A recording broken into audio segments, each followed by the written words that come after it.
جو یہ رام مندر کا فیصلہ آیا، آپ لوگوں نے دیکھا کہ ایک طرفہ فیصلہ تھا، ایک وشیش سمودائے کے خلاف اور دوسرے سمودائے کے حق میں یہ فیصلہ تھا، لیکن پھر بھی مسلمان اس پر راضی ہو گئے۔ ٹھیک ہے، جو اوپر والوں نے لکھا تھا وہ ہو گیا۔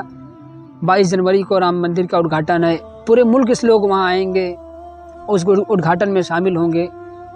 لیکن مجھے وہاں سے امید ہے کہ جس طرح رام جی نے پورے ملک میں محبت کا سندیش دیا تھا، محبت کا پیغام دیا تھا، لوگ وہاں سے جب لوٹیں گے تو ملک بھر میں محبت کا پیغام لے کر جائیں گے۔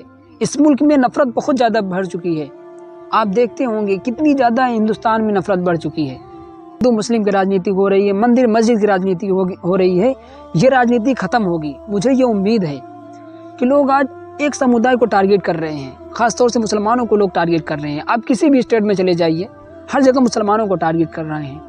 پتہ نہیں مسلمانوں نے ان کا کیا بگاڑا ہے۔ ہمیشہ ہم نے اپنے ملک کا ساتھ دیا، جب اس ملک سے لوگ جانے لگے پھر بھی ہم نے اس ملک کو پسند کیا، اسی ملک میں ہم رہے، اسی ملک کے لیے ہم کھڑے رہے، ہمیشہ اس ملک کی حفاظت کے لیے ہم نے اپنی جانوں کو قربان کیا، لیکن پھر بھی مسلمانوں کو ٹارگیٹ کیا جاتا ہے۔ ہم نے کبھی اس ملک کو توڑنے کی کوشش نہیں کی۔ ایک سمودائے کو ٹارگیٹ کرنا یہ ہندوستان کے قانون اور سنویدھان کے خلاف ہے۔ ہم نے کیا بگاڑا ہے آپ کا؟ ہم نے ہمیشہ اپنے ملک کے لیے کھڑے ہوئے، ہمیشہ اس ملک کے لیے اپنی جانوں کو قربان کیا، لیکن پھر بھی ہمیں کہتے ہیں کہ یہ مسلمان غدار ہیں، یہ وفادار نہیں ہیں، ان کو ملک سے بھگاؤ۔ کسی شاعر نے کہا ہے کہ جب گلستہ کو خوں کی ضرورت پڑی، سب سے پہلے ہماری ہی گردن کٹی، پھر بھی کہتے ہیں اہل چمن یہ چمن ہے ہمارا تمہارا نہیں۔ لوگ ہمیں کہتے ہیں کہ تم غدار ہو، تم یہاں سے چلے جاؤ۔ مسلمانوں کے خلاف جو فیصلہ آیا یہ بابری مسجد کا، اگر کسی دوسرے سمودائے کے ساتھ ہوا ہوتا، سکھوں کے ساتھ ہوا ہوتا، آدیواسیوں کے ساتھ ہوا ہوتا، کسی بھی قوم کے لوگوں کے ساتھ ہوا ہوتا تو آپ دیکھتے اس ملک کا حال کیا ہوتا۔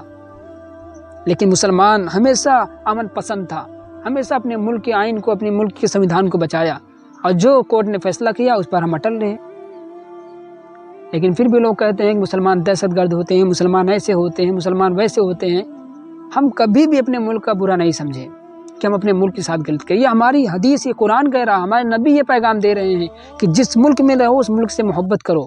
ہم نے ہمیشہ اپنے ملک سے محبت کیا، ہم کبھی بھی اپنے ملک کے خلاف نہیں گئے، اور انشاءاللہ آئندہ بھی کریں گے۔ لوگ ہمیں مسلمانوں کو ٹارگیٹ کر رہے ہیں، کرنے دو۔ اگر یہ سوچتے ہیں کہ مسلمان بزدل ہے، مسلمان ڈر چکا ہے، تو خدا کی قسم کھا کے کہہ رہا ہوں مسلمان بزدل کبھی نہیں تھا، مسلمان کبھی نہیں ڈرا۔ آپ اتہاس اٹھا کے دیکھ لیں، قرآن کہہ رہا ہے کہ مسلمان بزدل نہیں ہے، مسلمان موت سے نہیں ڈرتا ہے، مسلمان صرف اللہ سے ڈرتا ہے۔ ہاں یہ ضرور ہے کہ آج ہمارا ایمان تھوڑا سا کمزور ہو چکا ہے، جس کا آپ لوگ فائدہ اٹھا رہے ہیں۔ جس دن ہم اپنے نبی کے پیغام پر آ جائیں گے، حدیث قرآن پر عمل کرنے لگیں گے، نماز کا پابند بن جائیں گے، اس دن سے کوئی مائی کلال نہیں ہے جو مسلمانوں کو ٹارگیٹ کرے، مسلمانوں کو تکلیف پہنچائے۔ لیکن ہم ہمیشہ اپنے ملک کے لیے لڑیں گے، اپنے ملک کے لیے اپنی جان کو قربان کریں گے، اپنے ملک کی حفاظت کے لیے اپنے لہو کو ہر وقت پیش کریں گے۔ یہ ہمارا پیغام ہے۔